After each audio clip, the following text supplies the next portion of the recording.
Hello Libra, Sun, Moon, Rising, and Venus signs. Kamusta kayo? Sana po ay nasa mabuti kayong kalagayan. Welcome back po sa Star Tarot at kung bago kayo rito, welcome din po kayo. Please subscribe, like, share my videos, and leave me a comment kung nakaresonate kayo. We have abundance. When your heart's intention is to serve humanity, doors of abundance naturally open. Ayan. So, maaari, no? Ang iba sa inyo, Libra, you're very generous. Tulungin kayo. Excuse me po. Siguro matulungin kayo in any way, shape, or form, kaya you are also being blessed, no, with abundance of anything, abundance of everything, di ba? O pwedeng abundance of money ito, abundance of time, of energy. This could be abundance of anything na po pwedeng paparating sa inyo rito. Binibless ka ng universe because matulungin ka, mapagbigay ka. Your intention is pure para sa iba. We also have reflection. Ayan. So, feeling ko dito, kailangan mo din na mag-reflect sa ngayon. Kailangan mo din na magmuni-muni, magnilay-nilay. Alright? Maybe it's time for you also to do some kind of parang reassessment, no, ng mga nangyayari sa buhay mo. Pwedeng ganun. So, we also have truth. See your light, know your power, have the courage to walk your truth. Alright? So, yun. Kailangan, 'di ba, na maging matapang ka din na gawin, kung ano man yung sinasabi mo, 'di ba? Kung ano man yung pini-preach mo, ano yung ina-advise mo, importante din na ginagawa mo 'yon, 'di ba? Be a good example, kumbaga, a true example of what you are saying, yung gano'n. Kumbaga, isabuhay, no? Ayun, isabuhay kung ano man yung mga sinasabi mo or iniisip mo, ina-advise mo, ganyan. So, by the way, maraming salamat, no, for subscribing. And if you haven't subscribed yet, subscribe na kayo. And also, maraming salamat din for not skipping the ads. Malaking bagay po yun sa akin. And also, please click the join button sa baba ng video kung gusto po ninyo na mag-join kayo sa membership. Okay? Salamat po. Tingnan natin kung ano pa ang ganap for Libra. We have ego. Ayan. So, maaari ng iba sa inyo dito is experiencing this kind of energy. Na siguro ang iba sa inyo, you are super focused, no, on pagiging materialistic. Pwedeng ganon. Most likely, merong ganap ang iba sa inyo dito wherein may imbalance, no, na nangyayari rito. Maring may ganon na mas focused ang iba sa inyo dito sa material na bagay. Maring yun ang let's say 90% siguro, no, on pag-acquire ng mga material na bagay, mga ganon.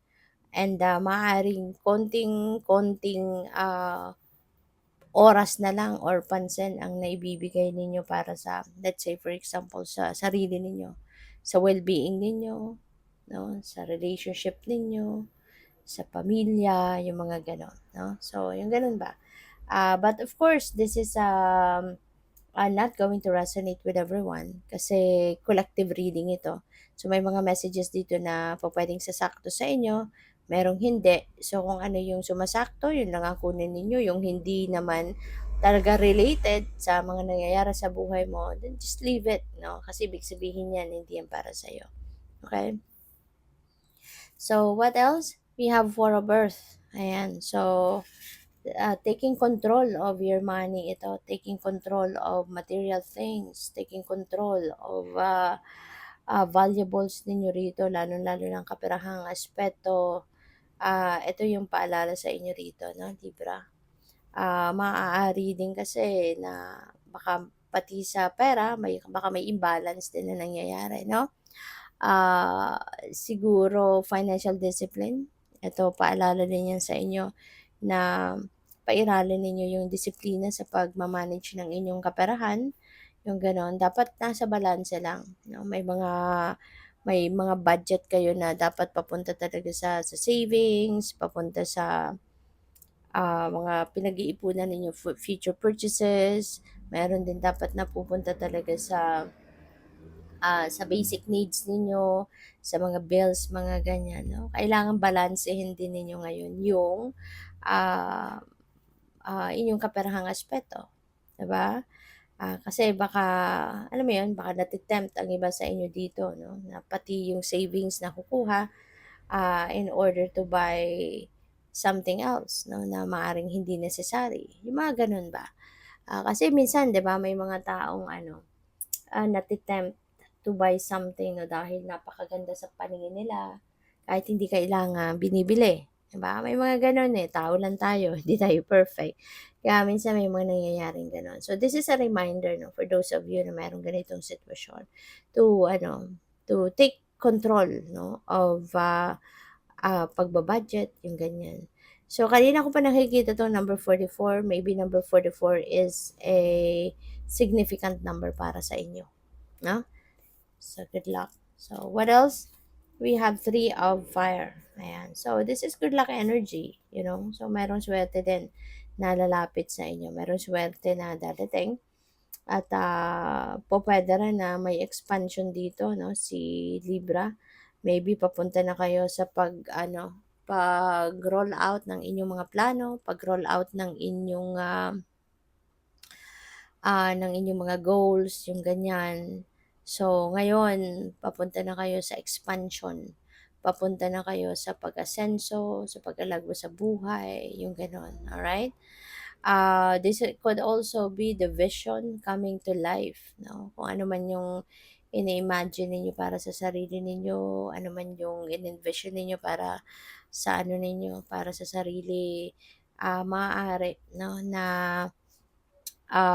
this time you are really going to work on it, no? At gagawan niyo na 'to ng ano, gagawan niyo na 'to ng paraan para mangyari. So, good for you. So, we have Six of Water, Libra. Oh, by the way, no, pupuwede na magta-travel din ng iba sa inyo rito. Yun din ang na-pick up ko diyan, no? So, si Six of Water kasi pupuwedeng may travel din ito. May travel energy din ito. Kasi pupuwede na ang iba sa inyo nasa malayong lugar, baka malayo kayo sa pamilya, you are geographically, um, apart 'no, at sa iyong pamilya. Kaya pupuwedeng ang iba sa inyo baka nami-miss ninyo ngayon yung mga pamilya ninyo, mga anak ninyo, asawa ninyo, magulang, ganyan. Maaaring uuwi ang iba sa inyo, 'di ba? Kasi you're missing your loved ones. So pupuwedeng uuwi kayo. Kaya pupuwedeng magta-travel home ang iba 'no. Ang iba sa inyo din pupuwedeng nasa malayong lugar talaga, malayo sa pamilya, nagmumuni-muni kayo, nagsisenti, at nare-recall ninyo ngayon ano, kung ano man yung mga masasayang araw kasama mo yung pamilya mo. Yung magkakasama pa kayo, yung buo pa yung pamilya ninyo. Kasi maaari ngayon, siyempre kung may kanya-kanya na kayong pamilya, may kanya-kanya na kayong buhay, 'di ba? Talagang naghihiwa-hiwalay na, 'di ba? May iba-ibang lugar ng tinitirhan, kung saan-saan na napupunta, dahil sa trabaho, dahil sa pamilya, yung mga gano'n. Kaya pupuwedeng ngayon ano, naaalala ninyo yung mga times na mga bata pa kayo, magkakasama, masaya, or kung ano man ang pinag-shi-share-an ninyo, with each other, 'di ba? So, pupuwedeng nami-miss mo ang mga yon, kaya nire-recall mo siya. So, good luck sa'yo. Thank you for watching. Love and light. Namaste.